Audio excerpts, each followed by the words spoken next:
भारतीय सेना की पैरा, विशेष बल, कमान का हृदय, डिवीजन कमांडर का कार्यालय, विशाल दीवार पर फैला हुआ ऑपरेशनल नक्शा, विभिन्न सैन्य गोपनीय दस्तावेज और अत्यंत करीने से सजी संवरी हर चीज यह बता रही थी कि इस जगह का मालिक कितना अनुशासित और दृढ़ निश्चयी व्यक्ति है। खिड़की के पार से मैरून बेरेट पहने पैरा एसएफ कमांडो के नारों की हल्की आवाज आ रही थी। उस सारे खतरे के केंद्र में मेजर जनरल अनन्या शर्मा बैठी थीं। वह अपनी मेज पर अगले हफ्ते होने वाले भारत अमेरिकी संयुक्त विशेष बल अभ्यास की अंतिम समीक्षा कर रही थीं। उनके कंधे पर चमकते 2 सितारे, मेजर जनरल का पद, भारतीय महिला सैन्य इतिहास में एक अभूतपूर्व मिथक की तरह थे। पुरुष सैनिकों के लिए भी असहनीय नर्क जैसे प्रशिक्षणों को पार करके केवल अपनी योग्यता के बल पर इस पद तक पहुंची वह एक जीती जागती किंवदंती थीं। उनकी तीक्ष्ण दृष्टि और दृढ़ आवाज के सामने बड़े बड़े अनुभवी जनरल भी सिर उठाने की हिम्मत नहीं करते थे। तभी कार्यालय का दरवाजा खटखटाने की आवाज आई। एडजुटेंट ने विनम्रतापूर्वक अंदर आकर एक डाक उनकी मेज पर रख दी। मैम, आपका व्यक्तिगत पत्र है। यह शानदार सुनहरी नक्काशी वाला एक क्रीम रंग का लिफाफा था। प्रेषक, Delhi modern high school alumni association, 25वीं रियूनियन तैयारी समिति। उन शब्दों को देखते ही मेजर जनरल अनन्या शर्मा के फौलादी चेहरे पर एक बहुत ही महीन दरार आ गई। उनकी उंगलियां अनजाने में ही कांप रही थीं। पूरी विशेष बल कमान को आदेश देने वाली कमांडर का रूप कहीं गायब हो गया था और उसकी जगह एक ऐसी कमजोर महिला रह गई थी जो अपने अतीत का सामना करने से डर रही थी, जिसे वह भुलाना चाहती थी। 25 साल, क्या सच में इतना समय हो गया? उन्होंने निमंत्रण पत्र खोले बिना ही दराज में गहराई में डाल दिया। फिर जैसे कुछ हुआ ही न हो, उन्होंने अपना ध्यान ऑपरेशनल योजनाओं पर केंद्रित करने की कोशिश की। लेकिन अब अक्षर उनकी आंखों के सामने नाच रहे थे। लिफाफे पर लिखा रियूनियन शब्द उनके दिमाग में लगातार घूम रहा था और पैंडोरा के बक्से की तरह बंद की हुई अतीत की यादों को एक एक करके बाहर निकाल रहा था। उस रात ड्यूटी के बाद अपने सरकारी आवास पर लौटने पर भी उनका चेहरा भारी था। उनके पति रक्षा अध्ययन के प्रोफेसर विक्रम सिंह 2 कप गर्म चाय लेकर उनके अध्ययन कक्ष में आए। उन्होंने अपनी पत्नी के चेहरे पर छाई गहरी चिंता को एक नजर में ही पहचान लिया। रियूनियन का निमंत्रण आया है, विक्रम ने धीरे से कहा। अनन्या ने एक भारी सांस लेते हुए सिर हिलाया। 25 साल बाद पुराने दोस्तों के चेहरों और उनकी नजरों का सामना करने की सोचकर ही मेरा दिल घबरा रहा है विक्रम। क्या मुझे सच में जाना चाहिए? वैसे भी वो लोग मुझे अब भी। अपनी बात पूरी न कर पाने वाली अनन्या के कंधे को विक्रम ने धीरे से सहलाया। उनकी आंखों में हमेशा की तरह गर्मजोशी और गहराई थी। तुम अनन्या शर्मा हो। पैरा एसएफ की मेजर जनरल होने से पहले तुम अपने आप में एक चमकता हुआ सितारा हो। बस जैसी हो वैसी ही जाकर दिखा दो। पति के स्नेही समर्थन के बावजूद अनन्या का मन हल्का नहीं हो रहा था। उनके दिमाग में स्कूल के दिनों की दर्दनाक यादें एक फिल्म की तरह चल रही थीं। अमीर घरों के दोस्तों के बीच हमेशा सहमी हुई उनकी अपनी छवि, पिता के निधन के बाद मां का एक छोटे से ढाबे में काम करके मुश्किल से उनकी फीस भरना, छात्रवृत्ति मिलने पर गरीब होकर भी इतराती है कहकर पीठ पीछे कानाफूसी करती सहेलियां, खासकर प्रिया कपूर और उसके समूह द्वारा की गई क्रूर प्रताड़ना 25 साल बाद भी एक ताजा जख्म की तरह थी। खेल की घंटी बजने के बाद प्रिया जानबूझकर अनन्या के जूते छिपा देती और कहती, अरे तुम्हारे जूते तो खुद ही उड़ गए। सुना है गरीब लोगों का सामान अपने मालिक को नहीं पहचानता। और खिलखिलाकर हंसती। लंच के समय वे अनन्या को अकेले टिफिन खाते देखकर जोर से कहती, देखो तो एक भी दोस्त नहीं है बेचारी का, अकेले खाना खा रही है। अनन्या ने हर पल चुपचाप सहा। उन्होंने खुद से वादा किया था कि एक दिन वह अपनी योग्यता से उन सबको हराकर उनकी इस खोखली दुनिया पर हौंसेगी, और उन्होंने अपना वादा निभाया। वह अब भारतीय सेना के उस कोले ही है, शिखर पर थीं, जहां कोई भी उनकी उपेक्षा करने की हिम्मत नहीं कर सकता था। मुझे पता है, अनन्या ने धीमी आवाज में कहा, कि मुझे अब अतीत में बंधे रहने की जरूरत नहीं है, लेकिन डर तो लगता है कहीं मैं फिर से उस दौर की कमजोर अनन्या न बन जाऊं। विक्रम ने उनका हाथ कसकर पकड़ लिया। ऐसा हो ही नहीं सकता। तुम दुनिया की सबसे मजबूत महिला हो जिसे मैं जानता हूं। तुमने हमेशा ऐसा ही किया है। हर मुश्किल को पार किया है, इस बार भी करोगी। खुद पर विश्वास रखो। पति के दृढ़ विश्वास से अनन्या के मन में एक छोटी सी हिम्मत जागी। हाँ, वह अब और नहीं भागेगी। अब समय आ गया था कि वह अतीत के जख्मों का सीधे सामना करे और उन्हें हमेशा के लिए खत्म कर दे। उन्होंने दराज से रियूनियन का निमंत्रण पत्र निकाला। उनकी आंखों में अब कोई हिचकिचाहट नहीं थी। 2 दिन बाद रियूनियन का दिन आ गया। अनन्या ने बहुत समय बाद वर्दी की जगह एक औपचारिक पोशाक में खुद को आईने में देखा। शरीर पर एकदम फिट एक साधारण काली ड्रेस, मां की दी हुई एक पुरानी मोतियों की माला और करीने से बंधे हुए बाल। यह कोई भव्य रूप नहीं था, लेकिन उसमें लंबे सैन्य जीवन से आई गहराई और संयमित गरिमा झलक रही थी। उन्होंने आखिरी बार खुद को देखा। आंखों में समय के निशान के साथ साथ एक ऐसी दृढ़ता थी जिसे कोई हिला नहीं सकता था। बस जैसी हूं वैसी ही रहना है। कार की चाबी उठाते हुए उन्होंने अपने पति के शब्द दोहराए। उन्होंने एक बार फिर कसम खाई कि वह पहले की तरह डरेंगी नहीं सहमेंगी। रियूनियन दक्षिण दिल्ली के एक 5 सितारा होटल के स्काई लाउंज में हो रही थी। शानदार झूमरों के नीचे बेहतरीन शैंपेन और वाइन नदियों की तरह बह रही थीं और खिड़की के बाहर दिल्ली की चमकदार रात का नजारा किसी गहने की तरह फैला हुआ था। यह सिर्फ एक रियूनियन नहीं थी, यह एक अघोषित युद्ध का मैदान था, जहां हर कोई यह दिखा रहा था कि पिछले 25 सालों में वे कितने सफल हुए हैं। जैसे ही अनन्या हॉल में दाखिल हुईं, सबकी निगाहें उन पर टिक गईं। चमकदार ड्रेस और महंगे गहनों से सजी महिला दोस्तों के बीच उनकी सादी काली ड्रेस कुछ अलग ही लग रही थी, लेकिन उस सादगी में से झलकती अभिजात्य गरिमा ने कुछ लोगों को क्षण भर के लिए चुप करा दिया। हालांकि उन्होंने महसूस किया कि किसी की नजर उनकी कलाई घड़ी पर गई। यह सेना द्वारा दी गई एक साधारण मजबूत चमड़े की घड़ी थी। उनकी लाखों की ब्रांडेड घड़ियों से इसकी कोई तुलना नहीं थी। उस नजर को महसूस करते ही अनन्या को फिर से एहसास हो गया कि यह जगह कैसी है। अरे अनन्या, कितने समय बाद मिल रही हो। तभी एक आवाज आई जिसे वह भूलना चाहती थी। यह प्रिया कपूर थी। 25 साल पहले की तरह ही उसके चेहरे पर वही भव्य और घमंडी मुस्कान थी। उसकी आवाज शहद की तरह मीठी थी, लेकिन आंखें अभी भी बर्फ की तरह ठंडी थीं। उसने एक शिकारी की तरह अनन्या को सिर से पांव तक घूरा। अनन्या ने शांति से मुस्कुराते हुए जवाब दिया, प्रिया, बहुत समय हो गया, कैसी हो? प्रिया के पीछे स्कूल में उसकी चमची बनकर अनन्या को परेशान करने वाली दूसरी सहेलियां भी इकट्ठा होने लगीं। उनकी आंखों में भी छिपी हुई अवमानना और जिज्ञासा का मिश्रण था। अनन्या ने अनजान बनने का नाटक किया। अब वह इतनी मजबूत हो चुकी थी कि ऐसी नजरों से उसे चोट आर भात नहीं पहुंचती थी। उनकी बातचीत हालचाल पूछना नहीं था, यह चतुराई से छिपाई गई एक पूछताछ थी। अनन्या, आजकल क्या कर रही हो? अभी भी नौकरी करती हो? एक सहेली ने पूछा। इस सवाल में यह व्यंग्य छिपा था कि इस उम्र में भी काम कर रही हो, मतलब जिंदगी काफी मुश्किल है। हाँ, अभी भी नौकरी कर रही हूं। अनन्या का जवाब सपाट था। उन्होंने अपनी नौकरी के बारे में विस्तार से बताने की जरूरत नहीं समझी। तभी प्रिया ने मौका देखकर कहा, अरे वाह, तुम तो बहुत महान हो। हम सबके पतियों ने तो हमें मेहनत करने से मना कर दिया, इसलिए हमने तो कब का काम छोड़ दिया। लगता है अनन्या के पति की कमाई कुछ कम है, जो अपनी पत्नी से अब तक काम करवा रहे हैं। इस बात पर आसपास से दबी हुई हंसी की आवाजें आईं। अनन्या सिर्फ मुस्कुराती रहीं। उन्हें गुस्सा तो आ रहा था, लेकिन उन्होंने अपनी भावनाओं को जाहिर नहीं होने दिया। उन्होंने इतने असली युद्ध देखे थे कि इस तरह के बचकाने उकसावों में उलझना उन्हें गंवारा नहीं था। मेरा मामला थोड़ा अलग है। काम मेरी जिंदगी का हिस्सा है। यह एक साधारण जवाब था, लेकिन प्रिया और दूसरी सहेलियां कुछ पल के लिए चुप हो गईं। खाने के समय अनन्या एक शांत मेज पर अकेले बैठ गईं। तभी पास की मेज से फुसफुसाने की आवाज आई। देखो तो अनन्या को आज भी वैसी ही है। कपड़े तो देखो, 25 साल में कुछ नहीं बदला। यह प्रिया की आवाज थी। लगता है पति भी कुछ खास नहीं है, या शायद है ही नहीं। हमारे पतियों जैसे कामयाब होते तो उसे ऐसे सस्ते कपड़े थोड़े ही पहनने देते। दूसरी सहेली ने बात बढ़ाई। तब अनन्या को एहसास हुआ वे अब भी उसे उसी गरीब, दयनीय और बेचारी लड़की के रूप में देख रहे थे।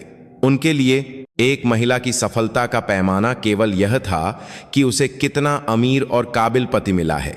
वैसे अनन्या, तुम्हारे पति क्या करते हैं? एक और सहेली ने जानबूझकर जोर से पूछा।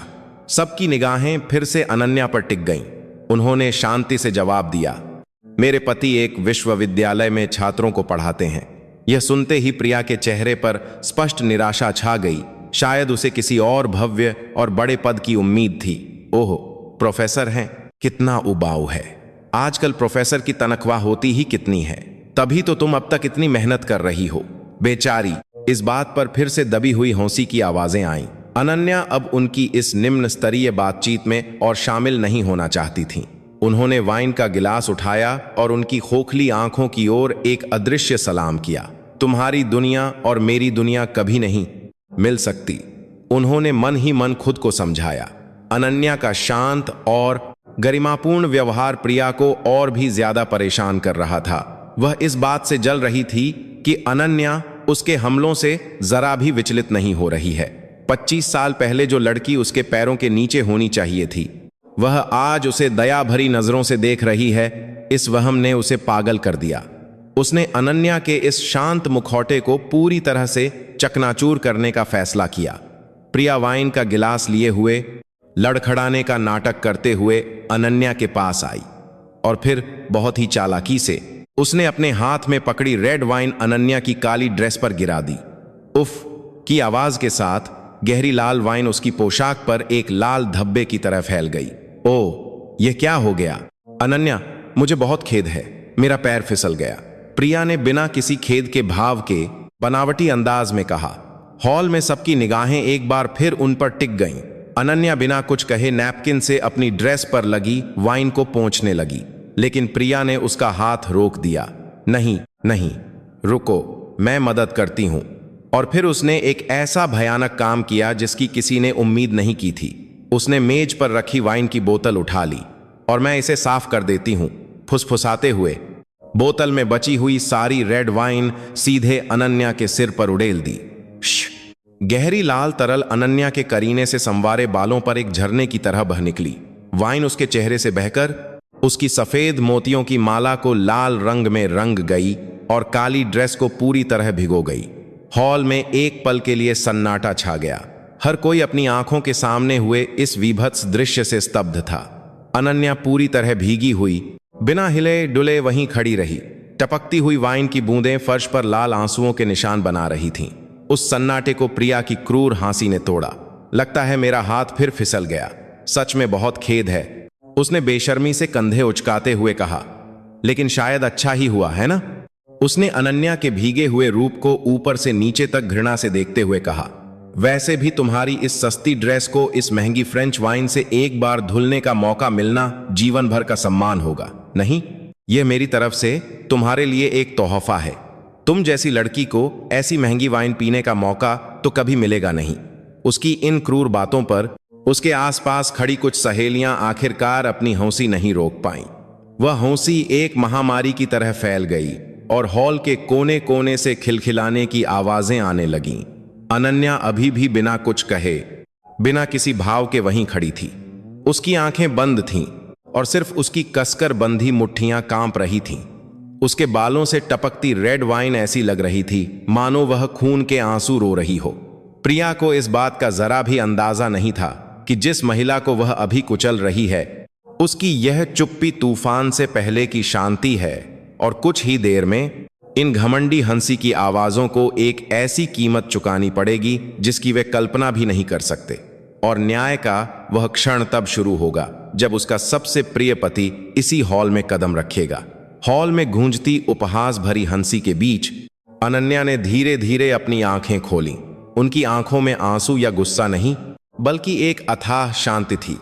उन्होंने अपने ऊपर पड़ रही अनगिनत घृणित नजरों को ऐसे देखा मानो वे मौजूद ही न हो। उन्होंने बिना कुछ कहे धीरे धीरे अपना शरीर घुमाया और फिर भीगी ड्रेस से टपकती वाइन के निशान फर्श पर छोड़ते हुए वह वॉशरूम की ओर चल दी। उनके चलने में जरा भी लड़खड़ाहट या हिचकिचाहट नहीं थी, मानो अभी अभी हुए भयानक अपमान ने उन्हें कोई चोट ही न पहुंचाई हो। अरे, मुझे लगा रोते हुए भागेगी, कितनी बेशर्म है, प्रिया ने मुंह बनाते हुए कहा। वह उम्मीद कर रही थी कि अनन्या चीखेगी या उस पर हमला करेगी, तभी उसकी जीत और भी शानदार होती। लेकिन अनन्या की इस अजीब शांति ने उसे बेचैन कर दिया। वॉशरूम के अंदर शानदार संगमरमर के वॉश बेसिन के सामने लगे आईने में अनन्या का भीगा हुआ रूप दिखाई दे रहा था। लाल वाइन काले बालों से बहकर खून के आंसुओं की तरह उनके गालों पर लाल लकीरें बना रही थी। मां की निशानी मोतियों की माला भी लाल हो गई थी। यह दृश्य दयनीय था, लेकिन अजीब तरह से आईने में दिख रही उनकी आंखों में जरा भी विचलन नहीं था। उन्होंने आईने में खुद को बहुत देर तक चुपचाप देखा। उनके दिमाग में पैरा एसएफ के सबसे कठोर प्रशिक्षण हेल वीक का आखिरी दिन घूम गया।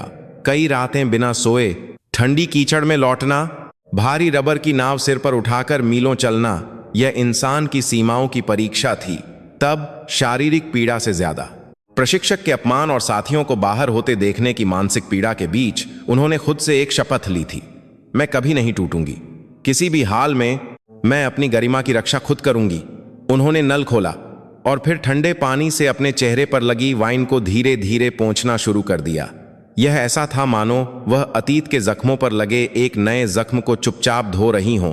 वह रोई नहीं गुस्सा हुई। उन्होंने इन सभी भावनाओं को अपने अंदर के एक फौलादी बक्से में बंद कर दिया था। उन्होंने पेपर टॉवल से अपने बाल और चेहरे का पानी पोंछा। भीगी हुई ड्रेस का कुछ नहीं हो सकता था, लेकिन शुक्र है कि वह काली थी, इसलिए ज्यादा पता नहीं चल रहा था। उन्होंने आखिरी बार आईने में खुद को देखा। लाल हो चुकी मोतियों की माला को सावधानी से उतारकर अपने हैंडबैग में रख लिया। वह मां की कीमती निशानी को उनकी गंदी नजरों के सामने और नहीं छोड़ सकती थी। सबने सोचा था कि वह शर्मिंदगी के मारे पिछले दरवाजे से भाग जाएगी, लेकिन उनके अगले कदम ने एक बार फिर सबकी उम्मीदों को तोड़ दिया। वॉशरूम का दरवाजा खुला और अनन्या फिर से हॉल में आ गईं।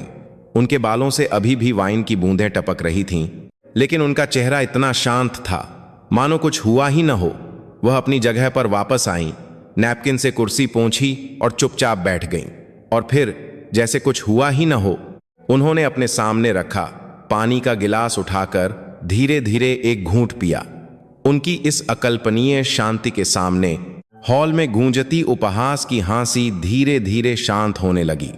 प्रिया और उसकी सहेलियां घबराई हुई नजरों से एक दूसरे को देखने लगीं।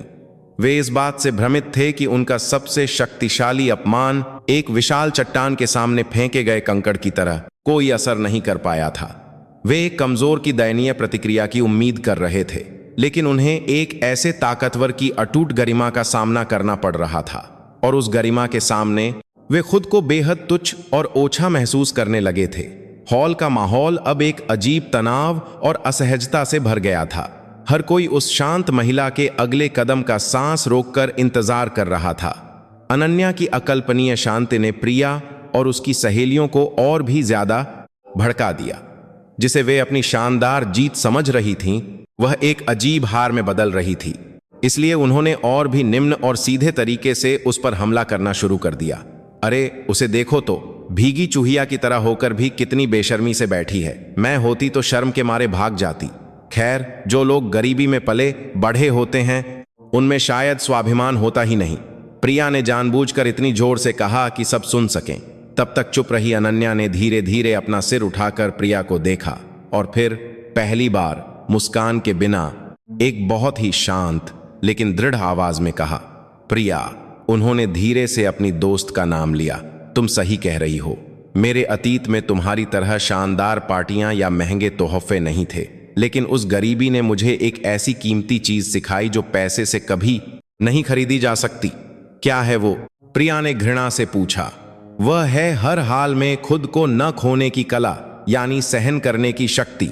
जब तुम लोग डिजाइनर बैग से अपनी कमजोरी छिपा रहे थे, तब मैं अपनी पुरानी यूनिफॉर्म से अपने सपनों की रक्षा कर रही थी।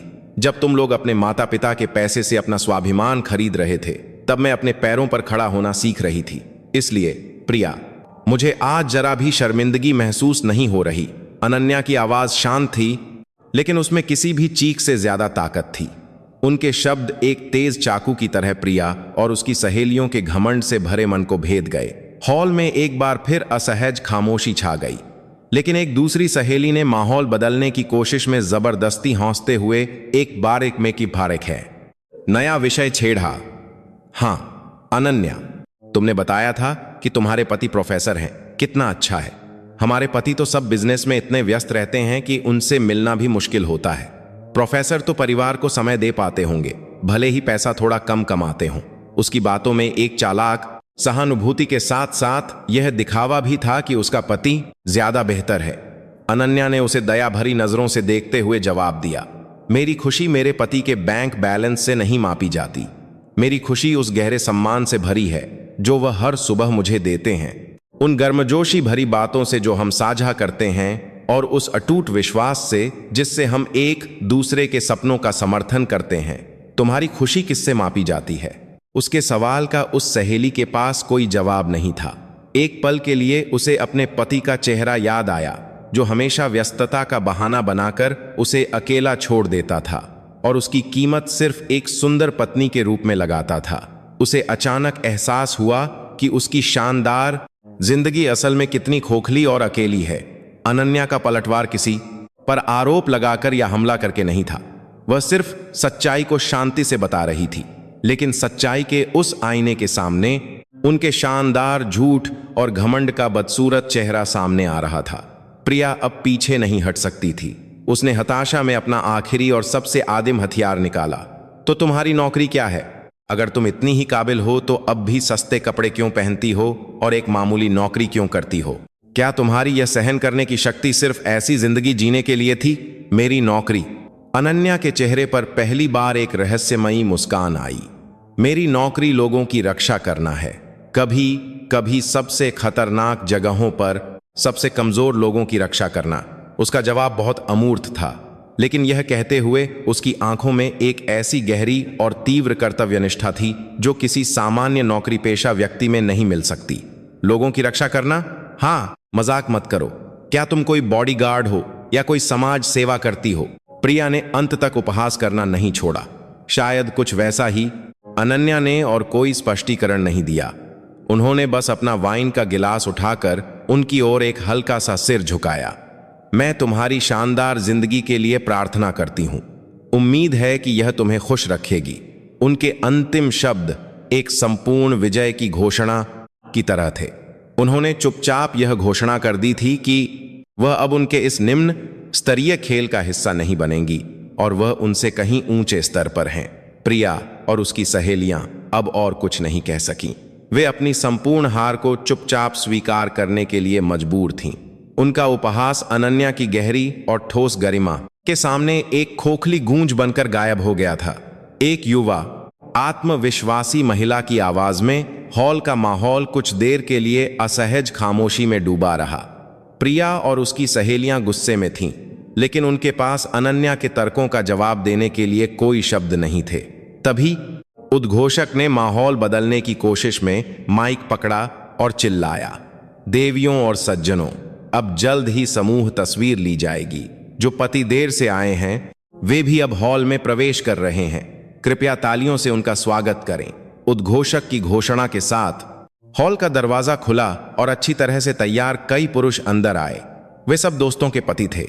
वे अपनी अपनी पत्नियों की मेजों की ओर जाते हुए एक दूसरे से मिल रहे थे।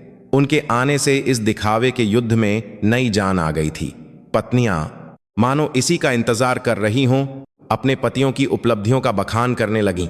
मेरे पति इस बार एक आईटी कंपनी में वाइस प्रेसिडेंट बन गए हैं। मेरे पति दिल्ली के सबसे मशहूर कॉस्मेटिक सर्जन हैं। इनमें सबसे ज्यादा ध्यान प्रिया के पति राजेश मेहरा खींच रहे थे। वह 185 सेमी से भी लंबे थे और एक सैनिक होने के बावजूद उन्होंने एक बहुत ही स्टाइलिश सूट पहना हुआ था। लेकिन उनकी सीधी कमर, तीक्ष्ण आंखें और अनुशासित चाल बता रही थी कि वह कोई साधारण व्यक्ति नहीं है। उनके कंधे पर भारतीय सेना के ब्रिगेडियर का एक सितारा एक अदृश्य गरिमा के साथ चमक रहा था। अरे, प्रिया के पति ब्रिगेडियर मेहरा कितने शानदार लग रहे हैं। दूसरी सहेलियां ईर्ष्या भरी नजरों से उन्हें देख रही थीं। प्रिया ने इस मौके को हाथ से जाने नहीं दिया। उसने अपने पति का हाथ पकड़ा और जानबूझकर अनन्या की मेज की ओर बढ़ी। यह उसका आखिरी और सबसे शक्तिशाली हमला था। अनन्या, मिलो, ये मेरे पति हैं, brigadier Rajesh Mehra, army headquarter में पोस्टेड हैं। तुम जैसे लोगों को शायद जीवन में कभी इनसे बात करने का मौका भी न मिले। उसकी आवाज में एक विजेता का आत्मविश्वास और क्रूर उपहास था। ब्रिगेडियर राजेश मेहरा अपनी पत्नी के इस बचकाने दिखावे में कोई दिलचस्पी नहीं ले रहे थे। वह बस पत्नी के जोर देने पर एक तस्वीर खिंचवाकर यहां से जाना चाहते थे। उन्होंने अपनी पत्नी की दोस्त अनन्या की ओर बस एक हल्का सा सिर झुकाया। आपसे मिलकर खुशी हुई। मैं राजेश मेहरा हूं। अनन्या भी अपनी जगह से उठी और शांति से उन्हें नमस्कार किया। मैं अनन्या शर्मा हूं। राजेश, अनन्या के पति तो एक कॉलेज प्रोफेसर हैं। तुम्हारे जैसे सैनिक से उनकी दुनिया तो बिल्कुल अलग होगी। प्रिया ने जानबूझकर अनन्या के पति को नीचा दिखाने के लिए एक और टिप्पणी की। राजेश मेहरा ने अपनी पत्नी की इस नासमझी पर बस एक छोटी सी सांस ली। वह इस उबाऊ रियूनियन से जल्द निकलना चाहते थे। तभी उनके पीछे से कुछ जानी पहचानी आवाजें आईं। अरे मेहरा, तुम भी यहां हो? मुड़कर देखा तो वहां उनके अकादमी के साथी और वर्तमान में फील्ड में उनके साथ काम करने वाले 2 और ब्रिगेडियर खड़े थे। वे भी अपनी पत्नियों की रियूनियन में तस्वीर खिंचवाने आए थे। अरे तुम लोग भी यहां? राजेश ने गर्मजोशी से उनका स्वागत किया। 3 सेवारत ब्रिगेडियरों को एक साथ देखकर सबकी निगाहें उन पर टिक गईं। वे भारत की रक्षा शक्ति के प्रतीक थे और दोस्तों के लिए ईर्ष्या और प्रशंसा का विषय थे। प्रिया और भी ज्यादा इतराने लगी। यह एक बार फिर साबित हो गया था कि उसका पति इस रियूनियन में सबसे सफल व्यक्ति है। उसने अनन्या की ओर एक तिरछी नजर से देखा, मानो कह रही हो, अब भी तुम मुझे हरा सकती हो क्या? तीनों ब्रिगेडियर एक दूसरे का हालचाल पूछ रहे थे। यार, पिछले संयुक्त अभ्यास में तुम्हारी बहुत मेहनत लगी। रिपोर्ट बहुत शानदार थी। नहीं यार, तुम्हारी नई पोस्टिंग तो बहुत महत्वपूर्ण है। बधाई हो। वे अपनी ही भाषा में बात कर रहे थे और फिर उनकी नजर स्वाभाविक रूप से राजेश मेहरा के बगल में खड़ी एक महिला पर गई। वह अनन्या शर्मा थी। ब्रिगेडियर राजेश मेहरा के दोनों साथी ब्रिगेडियर अजय वर्मा और संदीप सिंह की नजरें जैसे ही अनन्या शर्मा पर पड़ी, एक अजीब घटना घटी। पहले तो उनकी आंखों में ब्रिगेडियर मेहरा की पत्नी की एक शालीन सहेली के प्रति हल्की सी जिज्ञासा थी, लेकिन जैसे ही उनकी नजरें उसके चेहरे पर कुछ और देर टिकीं, वह जिज्ञासा धीरे धीरे घबराहट में बदल गई। कहीं कहीं देखा है इन्हें? ब्रिगेडियर वर्मा की भौहें तन गईं। वह अपनी याददाश्त को खंगालने लगे और जैसे ही उनकी याददाश्त के एक कोने से एक धुंधला चेहरा उभरा, उनके चेहरे का रंग उड़ गया। उनकी आंखों की पुतलियां कांपने लगीं, मानो भूकंप आ गया हो। नहीं, तो इस बात नहीं हो सकता। वो मैम यहां कैसे हो सकती हैं? ब्रिगेडियर सिंह की भी यही हालत थी। उन्होंने वर्मा से भी पहले उन्हें पहचान लिया था। एक पल के लिए वह सांस लेना भी भूल गए। उनकी पीठ पर ठंडा पसीना आ गया और उनके हाथ में पकड़ा शैंपेन का गिलास खतरनाक तरीके से कांपने लगा। उनके चेहरे के बदलते भावों को राजेश और प्रिया ने बिल्कुल नहीं देखा। प्रिया अभी भी अपने पति के ब्रिगेडियर दोस्तों का दिखावा करते हुए इतरा रही थी। ब्रिगेडियर साहब, यह मेरी सहेली है। स्कूल में पढ़ाई में तो अच्छी थी, लेकिन अब जैसा कि आप देख सकते हैं, वह अनन्या को नीचा दिखाने वाली अपनी बात पूरी भी नहीं कर पाई थी। ब्रिगेडियर वर्मा और ब्रिगेडियर सिंह मानो एक ही इशारे पर एक साथ आगे बढ़े। उन्होंने अपनी पत्नियों की ओर देखा तक नहीं। उनके कदम जैसे चुंबक की ओर खींचता हुआ लोहा सिर्फ एक व्यक्ति की ओर बढ़ रहे थे, अनन्या शर्मा। थक थक थक। उनके अनुशासित कदमों की आवाज ने हॉल के सारे शोर को दबा दिया। लोग हैरान होकर उन्हें देखने लगे कि क्या हो रहा है। दोनों ब्रिगेडियर अनन्या के ठीक सामने आकर रुक गए और फिर एक अविश्वसनीय दृश्य सामने आया। उन्होंने अपने हाथ के शैंपेन के गिलास बगल की मेज पर रखे और अपने शरीर को सीधा किया। उनके जूतों की एड्डियां टक की आवाज के साथ आपस में टकराईं। यह एक अधीनस्थ द्वारा अपने वरिष्ठ को दिया जाने वाला सर्वोच्च सैन्य सम्मान था। एक आदर्श सावधान की मुद्रा। और फिर उनके हाथ बिजली की गति से अपने माथे की ओर उठे। जय हिंद। एक गगनभेदी आवाज ने पूरे हॉल को हिला दिया। Major general Ananya Sharma ma'am के सम्मान में सैल्यूट। Ma'am, major general. यह सुनते ही प्रिया के चेहरे से मुस्कान गायब हो गई। दोनों ब्रिगेडियर बिना हिले डुले अपनी पूर्व कमांडर और एक महान योद्धा अनन्या शर्मा को सलामी दे रहे थे। उनकी आंखों में केवल सम्मान नहीं, बल्कि किसी पौराणिक नायक को देखने जैसी श्रद्धा थी। तब जाकर ब्रिगेडियर राजेश मेहरा को भी अपने सामने खड़ी महिला की असली पहचान का एहसास हुआ। उन्होंने पहले क्यों नहीं पहचाना? उसकी वह शांत लेकिन सब कुछ भेद जाने वाली आंखें, हर परिस्थिति में अडिग रहने वाली वह फौलादी शांति। यह तो उनके सैन्य अकादमी की किंवदंती और पैरा एसएफ की जीती जागती मिथक नागिन मेजर जनरल अनन्या शर्मा की ही पहचान थी। राजेश का चेहरा अब आश्चर्य से बढ़कर खौफ में बदल गया। उनका शरीर उनकी इच्छा के विरुद्ध अनजाने में ही हरकत में आ गया। उन्होंने भी अपने दोनों साथियों की तरह टक की आवाज के साथ सावधान की मुद्रा ली और कांपते हुए हाथ को अपने माथे तक ले गए। मैम, मुझे अंदाजा नहीं था कि आपसे यहां मुलाकात होगी। अब 3 सेवारत ब्रिगेडियर पूरी तरह भीगी हुई एक काली ड्रेस पहनी महिला को बिना हिले डुले सलामी दे रहे थे। यह एक अजीब और अद्दौ करने वाला दृश्य था। पूरा हॉल जम गया था। सारी बातचीत बंद हो गई, सारी हरकतें रुक गईं। किसी के हाथ से छूटा हुआ वाइन का गिलास गिरने की आवाज ही उस पूर्ण सन्नाटे को तोड़ रही थी।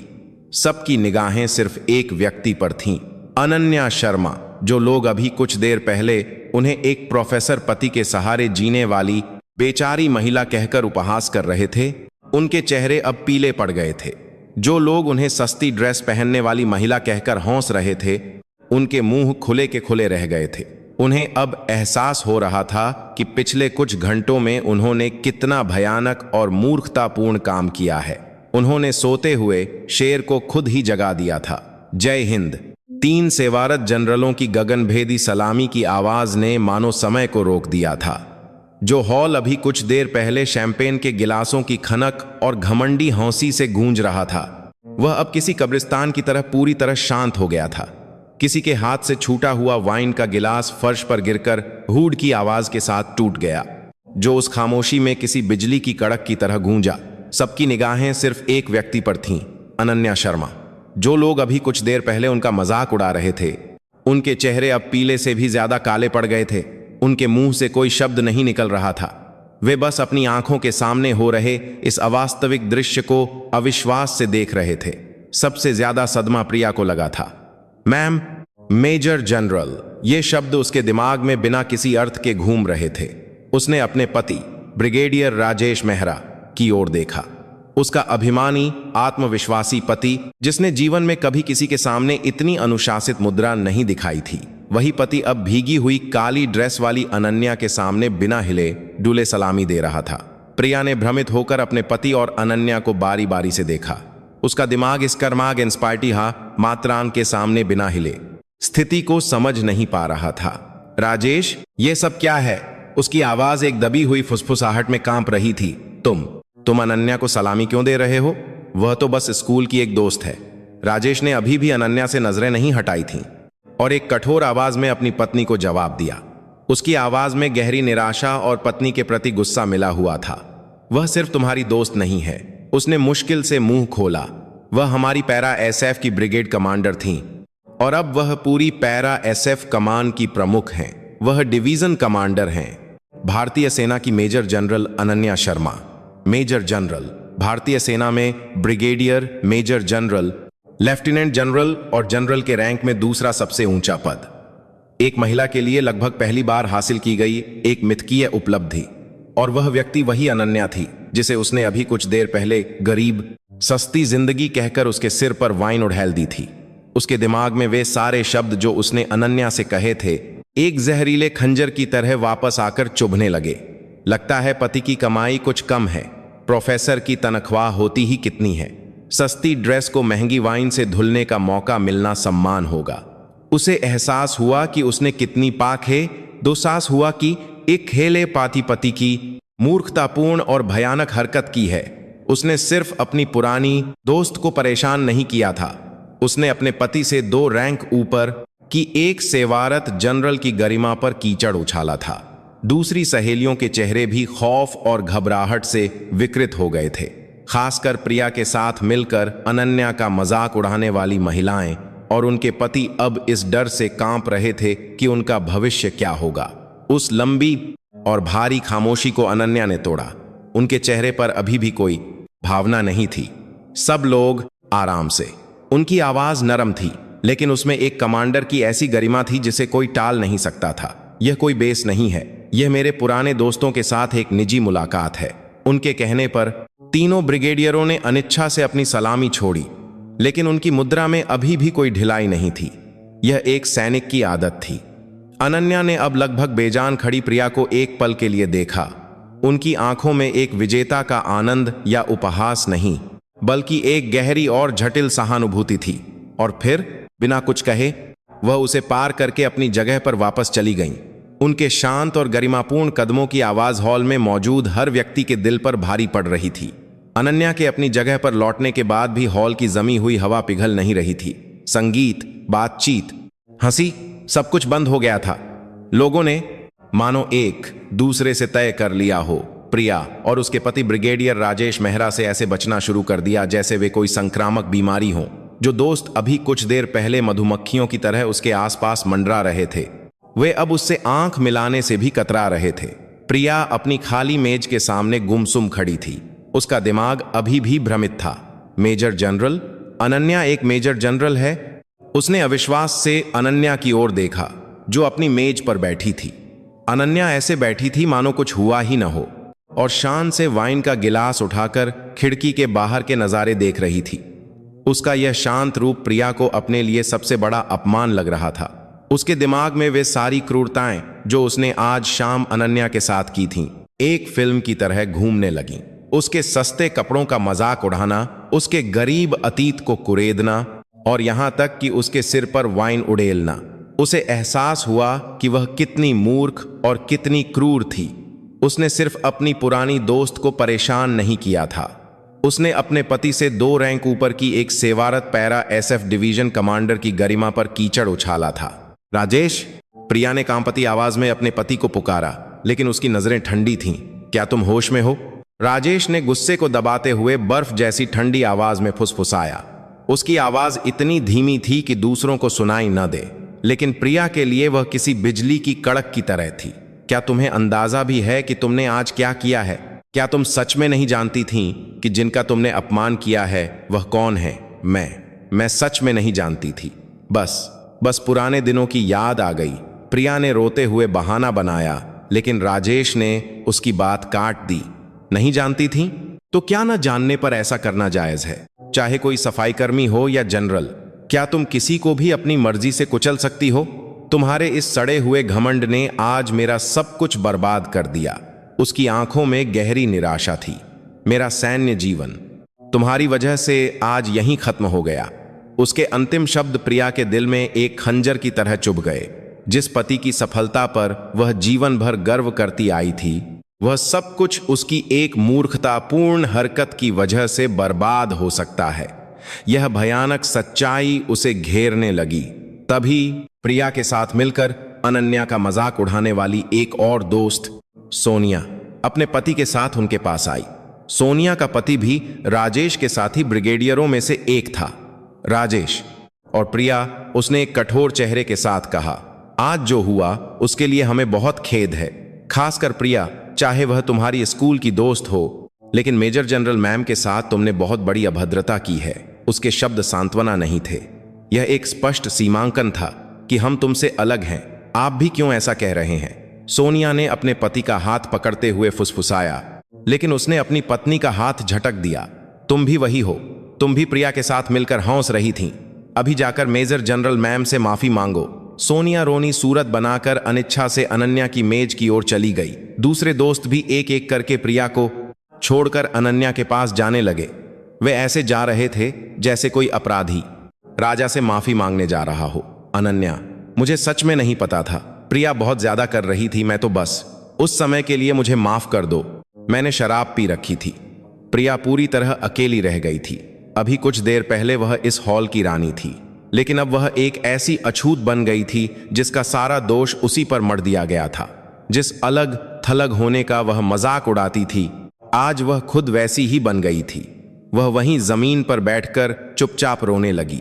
उसने जो कुछ भी बनाया था वह एक पल में एक मृगतृष्णा की तरह गायब हो गया था। हॉल 2 द्वीपों में बंट गया था।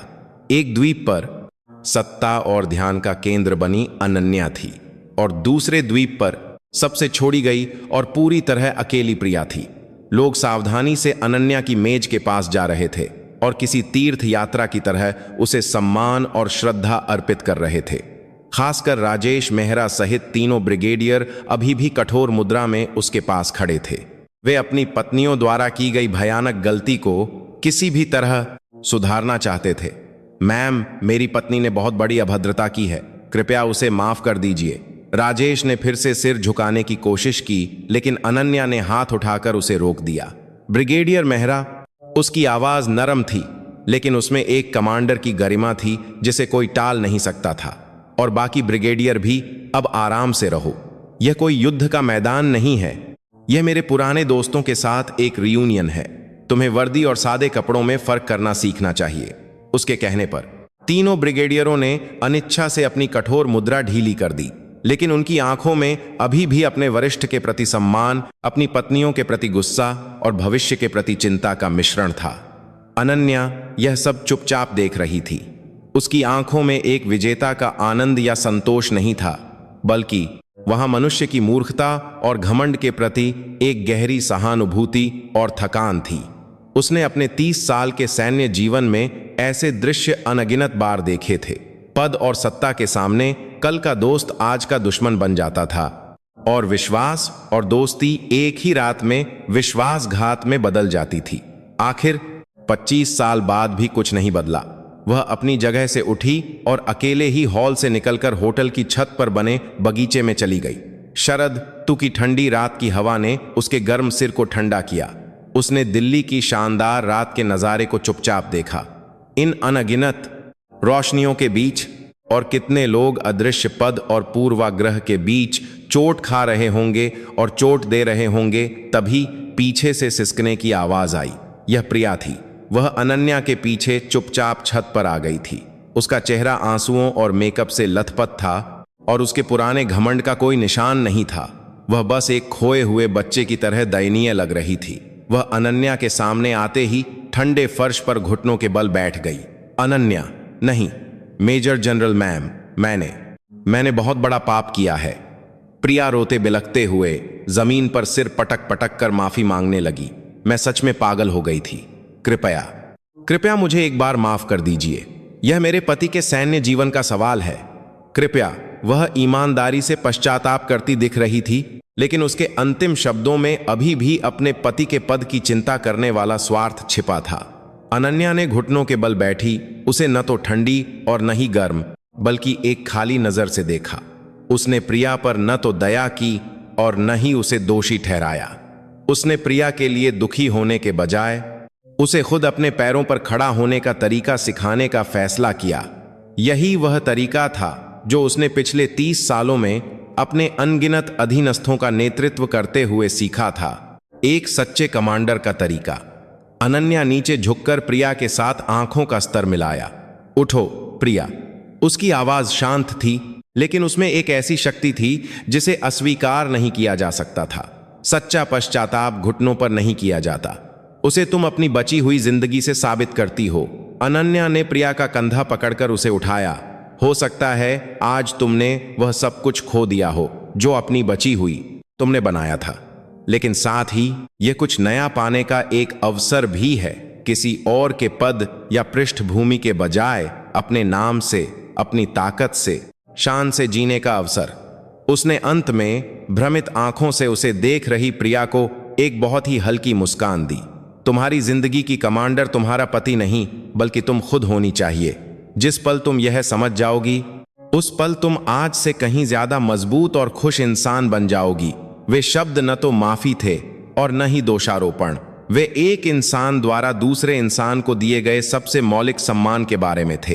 प्रिया अभी तक उन शब्दों के गहरे अर्थ को पूरी तरह नहीं समझ पाई थी, लेकिन उसे लगा कि उसके ऊपर से अपराधबोध का भारी बोझ थोड़ा हल्का हो गया है।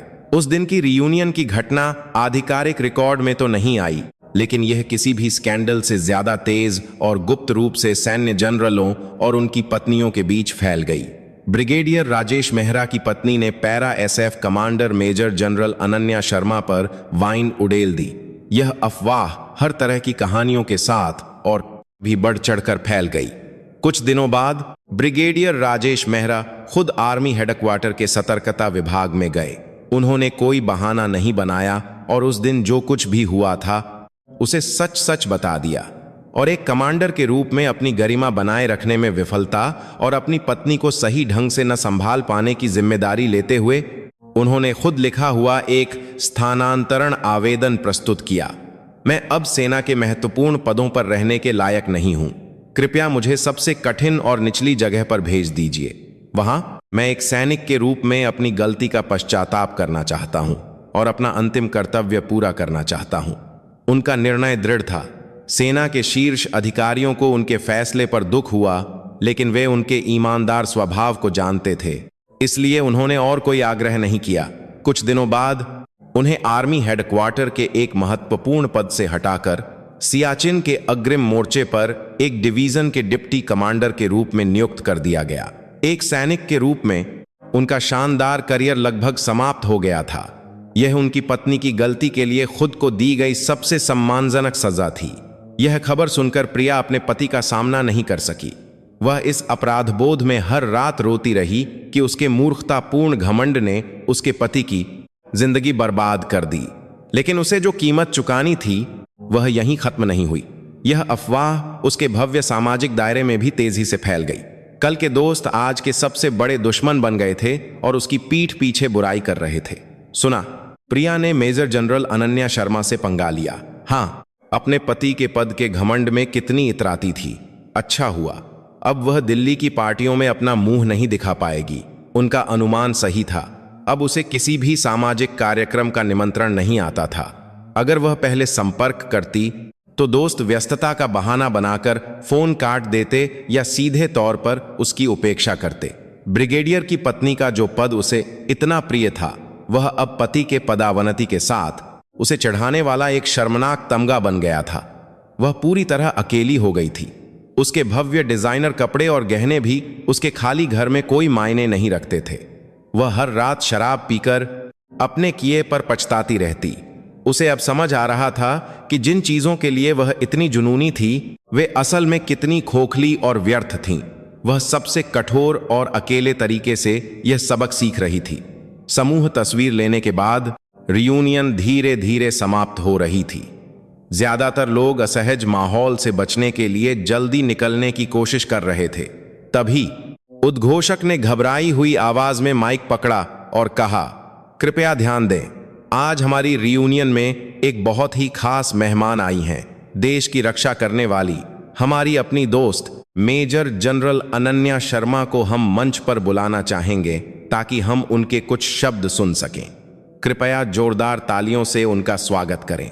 उद्घोषक के अचानक प्रस्ताव पर हॉल में फिर से हलचल मच गई, लेकिन इस बार गगनभेदी तालियों की आवाज गूंज उठी। जो लोग अभी कुछ देर पहले उसका मजाक उड़ा रहे थे, वे भी अब ऐसे तालियां बजा रहे थे मानो वे हमेशा से उसका सम्मान करते आए हों। अनन्या कुछ पल के लिए हिचकिचाई। वह इस जगह से जल्दी निकलना चाहती थी, लेकिन वह अपने ऊपर पड़ रही अनगिनत जटिल नजरों को नजरअंदाज नहीं कर सकती थी। उसने अपने पति विक्रम सिंह की उत्साहवर्धक नजरों को देखा और चुपचाप अपनी जगह से उठकर मंच पर चली गई। वह माइक के सामने खड़ी हुई और कुछ पल चुप रहकर हॉल में मौजूद हर दोस्त के चेहरे को एक एक करके धीरे धीरे देखा। जहां भी उसकी नजर जाती, दोस्त या तो सिर झुका लेते या नजरें चुरा लेते। खासकर प्रिया लगभग रोनी सूरत बनाकर उसका सामना नहीं कर पा रही थी। अनन्या ने लंबा भाषण नहीं दिया। उसने न तो अपने पद का दिखावा किया और न ही आज हुई अप्रिय घटना का जिक्र किया। इसके बजाय उसने पिछले 25 सालों में अपने द्वारा तय किए गए रास्ते और उस रास्ते पर सीखे गए जीवन के सच्चे अर्थ के बारे में शांति से बात करना शुरू किया। सभी दोस्तों को नमस्कार। 25 साल का लंबा समय बीत गया, लेकिन आप सब अब भी वैसे ही युवा दिख रहे हैं। यह देखकर मेरा मन भर आया। उसकी आवाज नरम थी, लेकिन उसमें एक गहरी गूंज थी। आज मैं आपके सामने एक सफल सैनिक के रूप में नहीं, बल्कि 25 साल की जिंदगी को मेहनत से जीने वाली आपकी पुरानी दोस्त अनन्या के रूप में बात करना चाहती हूं। हम सब ने 25 साल पहले अलग अलग सपने देखे थे। किसी ने एक शानदार मंच का नायक बनने का, किसी ने एक स्थिर परिवार का और किसी ने मेरी तरह इस समाज के अदृश्य कोनों की रक्षा करने का सपना देखा था। उसकी नजरें कुछ पल के लिए दूर कहीं टिक गईं। उन सपनों को पूरा करने का रास्ता आसान नहीं रहा होगा। मैं भी अनगिनत बार गिरी, टूटी और हार मानने का मन हुआ। मैंने दुनिया के पूर्वाग्रह की ऊंची दीवार के सामने निराशा का सामना किया और गरीबी के भारी बोझ के कारण कई रातें रोकर बिताईं। उसकी बातों से कुछ दोस्तों की आंखें नम हो गईं। उनके शानदार बाहरी रूप के पीछे छिपे उनके अपने दर्द और जख्मों को छुआ गया था। मैंने अपने सैन्य जीवन में ताकत के बारे में बहुत कुछ सीखा। पहले मैं सोचती थी कि मजबूत शरीर और बेहतर युद्ध कौशल ही असली ताकत है। मैं मानती थी कि दुश्मन को हराकर जीतना ही ताकत का सबूत है। लेकिन अनगिनत साथियों के बलिदान और अपनी सीमाओं का सामना करने के बाद मैंने सीखा कि असली ताकत दूसरों को कुचलकर आगे बढ़ने की क्षमता में नहीं होती। उसकी आंखों की नजरें हॉल में मौजूद हर व्यक्ति पर थीं। असली ताकत बाहरी हमलों से खुद को बचाने की दृढ़ता में भी नहीं है, उससे भी आगे टूटे हुए खुद को अपनी ताकत से फिर से खड़ा करने का साहस। हाँ, वही साहस इस दुनिया में जीने के लिए हम सबके लिए सबसे जरूरी असली ताकत है ना? उसके शब्द केवल एक भाषण नहीं थे, वे एक जीवित दर्शन थे जिसे उसने 25 साल के समय में अपने पूरे शरीर से साबित किया था। हम सब अपने अपने युद्ध के मैदान में हर दिन लड़ रहे हैं। उस युद्ध में सबसे महत्वपूर्ण यह नहीं है कि हम कितने ऊंचे पद पर पहुंचते हैं या हमारे पास कितना कुछ है। सबसे महत्वपूर्ण यह है कि हम किसी भी परिस्थिति में अपनी गरिमा को न खोएं और शान से अपने रास्ते पर चलें। उसने अंत में मुस्कुराया। 25 साल बाद जब हम अगली रियूनियन में मिलेंगे तो उम्मीद है कि हम सब आज से थोड़े और मजबूत और थोड़े और समझदार इंसान बन चुके होंगे। धन्यवाद। उसका भाषण समाप्त होने पर हॉल में कुछ पल के लिए गहरी खामोशी छा गई और फिर पहले से कहीं ज्यादा गर्मजोशी और ईमानदारी से भरी तालियों की गड़गड़ाहट गूंज उठी। अनन्या का भाषण केवल शब्दों का एक समूह नहीं था, यह पिछले 25 वर्षों में उसके द्वारा झेले गए समय का भार था और गहरी सोच से भरा एक जीवित प्रमाण था। उसकी सच्ची आवाज हॉल में मौजूद सभी दोस्तों के दिलों में चुपचाप लेकिन गहराई से उतर गई। जो दोस्त अभी कुछ देर पहले अनन्या पर हंस रहे थे और उसका मजाक उड़ा रहे थे, वे अब सिर नहीं उठा पा रहे थे। अनन्या का हर एक शब्द एक तेज आईने की तरह उनके घमंडी और खोखले मन को दर्शा रहा था।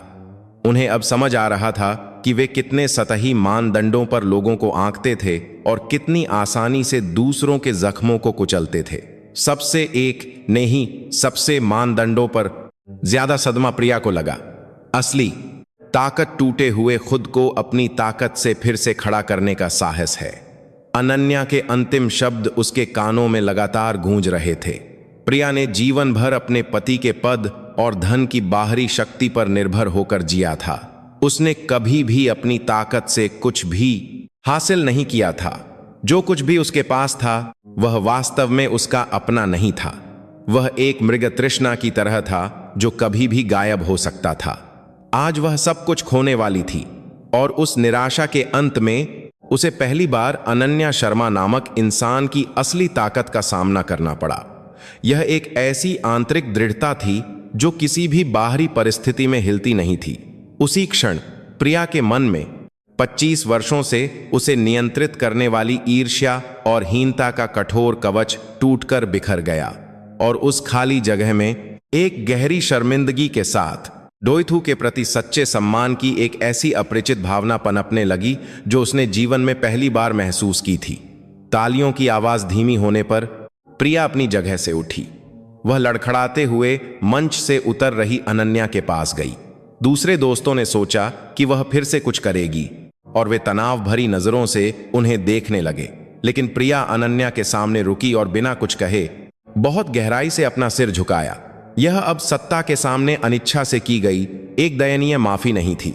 यह एक इंसान द्वारा दूसरे इंसान की महानता के सामने ईमानदारी से व्यक्त की गई श्रद्धा थी। अनन्या ने बिना कुछ कहे धीरे से उसका कंधा थपथ पाया। उसकी आंखों में सब कुछ समझने और सब कुछ माफ करने की एक गर्मजोशी थी। उसी क्षण दोनों महिलाएं 25 साल के लंबे समय को पार कर वास्तव में एक दूसरे से सुलह कर चुकी थीं। यह दृश्य देखकर दूसरे दोस्तों की आंखें भी नम हो गईं। उन्हें अब थोड़ा थोड़ा समझ आ रहा था कि उन्होंने क्या खो दिया था। वह बिना शर्त की दोस्ती और एक दूसरे के जख्मों पर मरहम लगाने वाला एक दिक्सलात गर्मजोशी भरा दिल था। हॉल का माहौल अब दिखावे और प्रतिस्पर्धा का युद्ध का मैदान नहीं था। उसकी जगह एक अनाड़ी लेकिन सच्ची सुलह और एक नई शुरुआत के प्रति एक शांत संकल्प एक कोमल भावना के रूप में बह रहा था। अनन्या के छोटे से साहस ने अंततः उनके 25 साल से जमे हुए दिलों को पिघलाना शुरू कर दिया था। रियूनियन समाप्त होने के बाद अनन्या पहले से कहीं ज्यादा हल्के कदमों से हॉल से बाहर निकली। होटल की लॉबी में उसके पति विक्रम सिंह एक गर्म मुस्कान के साथ उसका इंतजार कर रहे थे। उन्होंने अपनी पत्नी के शांत चेहरे को देखकर समझ लिया कि सब कुछ ठीक हो गया है। उन्होंने बिना कुछ कहे आगे बढ़कर अपनी पत्नी को जोर से गले लगा लिया। तुमने बहुत मेहनत की मेरी जान, सच में बहुत मेहनत की। पति की गर्मजोशी भरी बाहों में अनन्या ने आखिरकार राहत की सांस ली। उसने सिर उठाकर उस शानदार होटल को देखा जहां से वह अभी अभी निकली थी। 25 वर्षों तक उसके दिल के एक कोने को भारी करने वाली चोट की जगह, लेकिन अब वह जगह उसके लिए दर्द का स्थान नहीं थी। उसने अतीत का सीधे सामना किया था और अंत में जीत हासिल की थी। वह चुपचाप और राहत से मुस्कुराई। 25 साल पुराना घाव आखिरकार पूरी तरह से भर गया था। उसके 1 साल बाद पैरा एसएफ डिवीजन कमांडर के कार्यालय में एक पत्र आया। प्रेषक प्रिया कपूर थी। अनन्या ने सावधानी से पत्र खोला। उसमें टेढ़ी मेढ़ी लेकिन ईमानदारी से भरी लिखावट में शब्द लिखे हुए थे। अनन्या, कैसी हो? मैं प्रिया हूं। तुम्हें यह पत्र लिखने में मुझे बहुत समय लग गया। मैंने अपने पति से तलाक ले लिया है। वह कोई बुरा इंसान नहीं था, लेकिन मैं अब उसकी पत्नी के मुखौटे के पीछे छिपकर नहीं जीना चाहती थी। अब मैं दिल्ली का शानदार अपार्टमेंट छोड़कर एक छोटे से गांव के अनाथालय में बच्चों की देखभाल करने का काम कर रही हूं। हर दिन मिट्टी को छूना और बच्चों के साथ हंसना, रोना, यह मेरी जिंदगी का सबसे सुखद पल है। पत्र के अंत में यह लिखा था, धन्यवाद अनन्या, तुमने मुझे सिखाया कि वास्तव में जीना क्या होता है। मैं प्रार्थना करती हूं कि तुम भी हमेशा खुश रहो। अनन्या ने पत्र को चुपचाप मोड़कर अपने सीने से लगा लिया। उसकी आंखों में गर्म आंसू आ गए। कुछ दिनों बाद भारतीय सैन्य अकादमी का परेड ग्राउंड। अभी अभी कमीशन प्राप्त करने वाली युवा महिला कैडेट तनावपूर्ण चेहरों के साथ कतार में खड़ी थीं। उनके सामने मेजर जनरल अनन्या शर्मा खड़ी थीं। वह उन भावी अधिकारियों को देख रही थीं जो अब उनके बाद देश के सबसे कठिन रास्ते पर चलने वाली थीं। भारत की गौरवशाली सेना के भावी अधिकारियों, उसकी आवाज पूरे परेड ग्राउंड में गूंज उठी। आपके सामने अनगिनत चुनौतियां और कठिनाइयां आएंगी। कभी कभी आपको दुनिया के पूर्वाग्रहों से लड़ना होगा और कभी कभी आपको अपनी सीमाओं का सामना करते हुए निराशा भी होगी। लेकिन एक बात हमेशा याद रखना, उसने युवा महिला कैडेटों की आंखों में एक एक करके देखते हुए कहा, एक सच्चे सैनिक का सम्मान कंधे पर लगे सितारों में नहीं होता। वह आपकी अटूट गरिमा और अपने से कमजोर साथी की रक्षा करने के लिए तत्पर रहने वाले आपके गर्मजोशी भरे साहस में होता है। अगर तुम इस भावना को कभी नहीं खोओगी तो तुम दुनिया की सबसे मजबूत और सबसे महान सैनिक बनोगी। उसका भाषण समाप्त होने पर युवा महिला कैडेटों की आंखें सम्मान और दृढ़ संकल्प से चमक रही थीं। अनन्या ने उन्हें एक गर्व भरी मुस्कान के साथ देखा। एक समय की घायल छोटी लड़की अब अनगिनत भावी सैनिकों के लिए रास्ता दिखाने वाली एक अटूट प्रकाश स्तंभ बनकर वहां खड़ी थी। उसका असली युद्ध और उसका असली मिशन अब शुरू हो रहा था।